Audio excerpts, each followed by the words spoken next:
Perry, I understand the Indian population of Canada may have treaty rights and legal rights to 85% of the land area of Canada. Is that right? Possibility, Jack. It's strictly a legal issue, and it would suggest in this report, Native Rights in Canada, it's never been tested in our courts, but it just may be very shortly. Tree Haven is 17 miles east of Cornwall, Ontario. Now, it's cottage country, but the Indians claim what we call Tree Haven is really Loon Island. And they say it's Indian territory. It belongs to them by treaty signed long ago. So, a few weeks ago, a group of Mohawk Indians invaded Tree Haven. They said it's not Tree Haven, it's Loon Island, and we're going to camp here. So they did. The day I visited Loon Island, there weren't too many white people there, so I got the Indian side of the story from the chief spokesman for the Mohawk Indians, a young man named Mike Mitchell.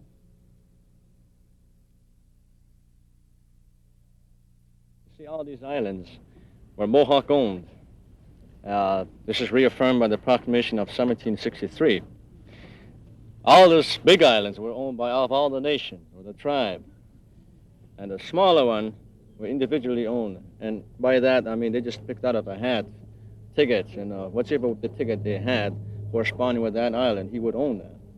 So now this is how Big John Jacobs, back in 1930, got title to this land. And those location tickets to us is just as good as a deed because it's backed up by the government.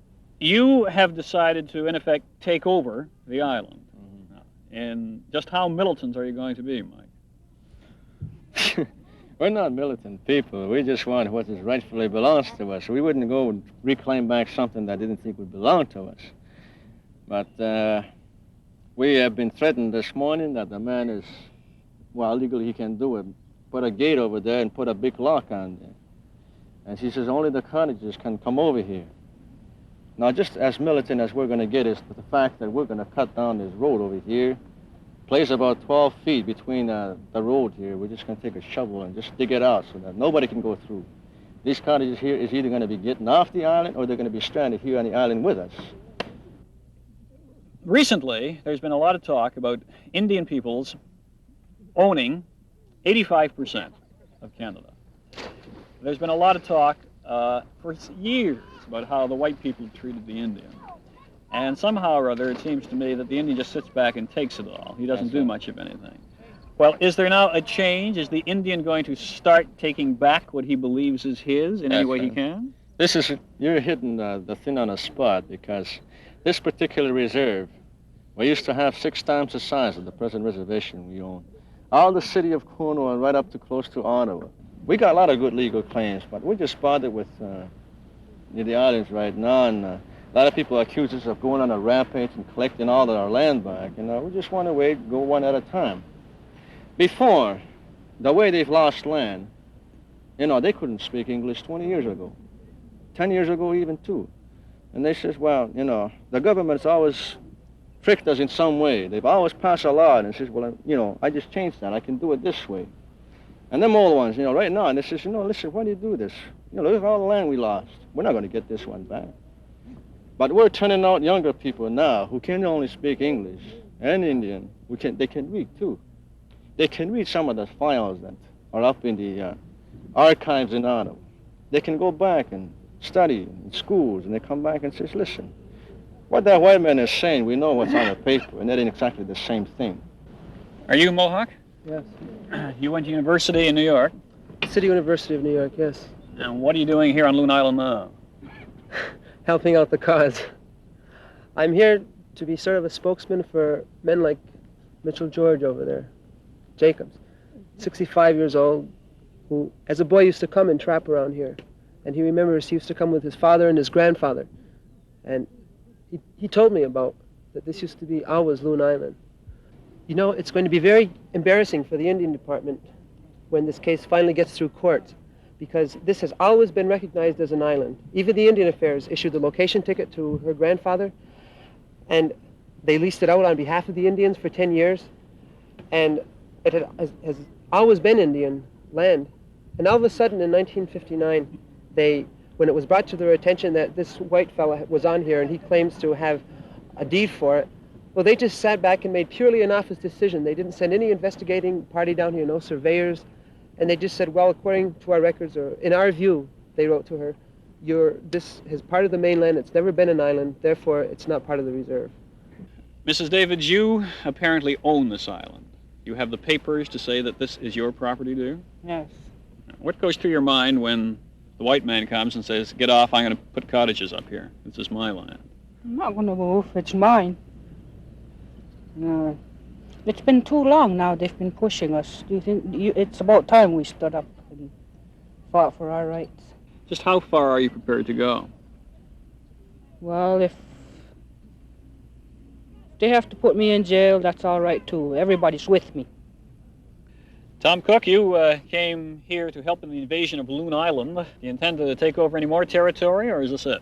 No, we have a lot of valid, sound land claims here, but we have to go one step at a time. We have another island occupied 5 miles up the river. This island up here is Stanley Island. It's an island that comes under the Indian Act, the St. Regis Islands Act, I mean. And this was a law passed in 1927, giving the Minister of Indian Affairs full authority to act on our behalf in regards to the islands. So he can lease out all our lands, all our islands, without the consent or even knowledge of the Indians. We have no authority. The Band Council, the existing recognized government structure on the reserve, has no authority, no power to get this land back in our hands for our use. All it can do is advise the government, and even that is worth nothing if the government wants to lease away this land. So right now that land was leased away for $6 a year, of course in our best interests. Back in 1900. Tom, do you get any support at all from the white community around the reservation or around Loon Island?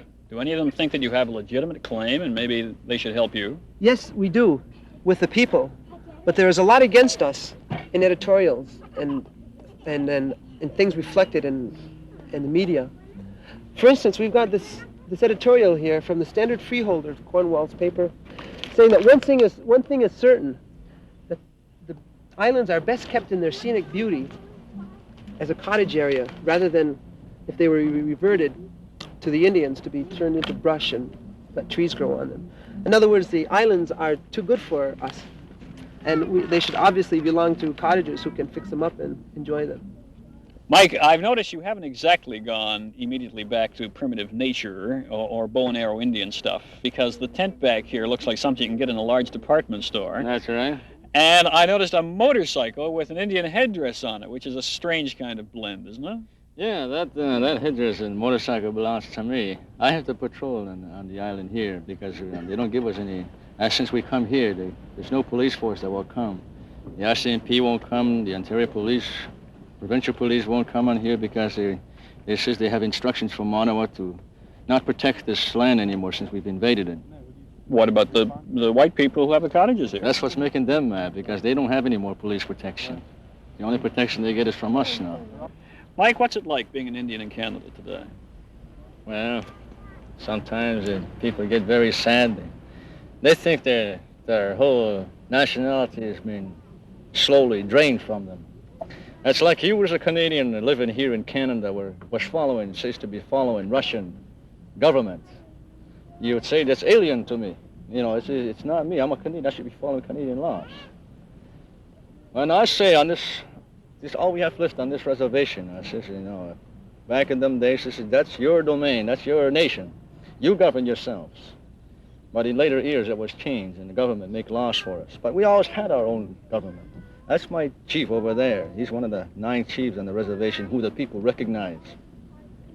For a long time now, they've always maintained and kept up the culture of our people. And the language and the ceremonies and all the important things that makes us Indian is all tied up and exist because of them.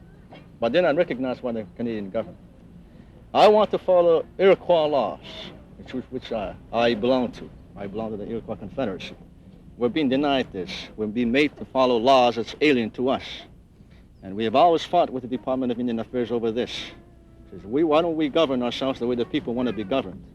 Have our own protection, our own laws. We don't want to be aliens in our own lands. This is all we have left, and we will not give up an inch more. That's why we're fighting right here. Yesterday, Mike Mitchell was told that legal proceedings are underway to have his Indian band evicted from Loon Island.